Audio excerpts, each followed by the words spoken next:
16 വർഷങ്ങൾക്ക് ശേഷം പെരുങ്കളിയാട്ടം നടക്കുന്ന കാഞ്ഞങ്ങാട് കല്യാൽ മുച്ചിലോട്ട് ഭഗവതി ക്ഷേത്രത്തിലെ പുരാതന ആരാധനാമൂർത്തിയും അന്നപൂർണേശ്വരിയുമായ മുച്ചിലോട്ട് ഭഗവതിയുടെ പന്തൽ മംഗലത്തിനായി ക്ഷേത്രം അണിഞ്ഞൊരുങ്ങി.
ഞായറാഴ്ചയാണ് പ്രധാന ചടങ്ങായ പന്തൽ മംഗലം.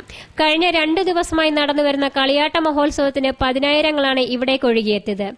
സമാപന ദിവസമായ 5-ന് ഞായറാഴ്ച വാണിയ സമുദായത്തിന് പ്രധാന ആരാധനാമൂർത്തിയായ മുച്ചിലോട്ട് ഭഗവതിയുടെ പുറപ്പാട്.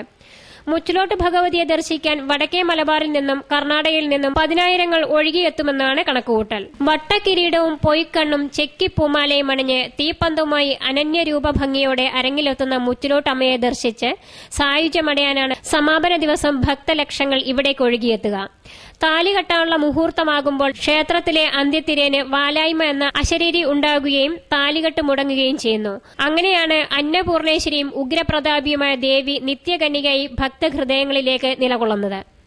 കഴിഞ്ഞ 2 ദിവസങ്ങളിലായി പുലർച്ചെ നടന്ന തെയ്യം പുറപ്പാട് ദർശിക്കാൻ വൻ ഭക്തജന പ്രവാഹമായിരുന്നു. എല്ലാ ദിവസവും കലാപരിപാടികളും ഉണ്ടായിരുന്നു. ഇവിടെ എത്തുന്ന ഭക്തർക്ക് എല്ലാ ദിവസവും 2 നേരവും ദേവി പ്രസാദമായി ഭക്ഷണവും നൽകി വരുന്നു.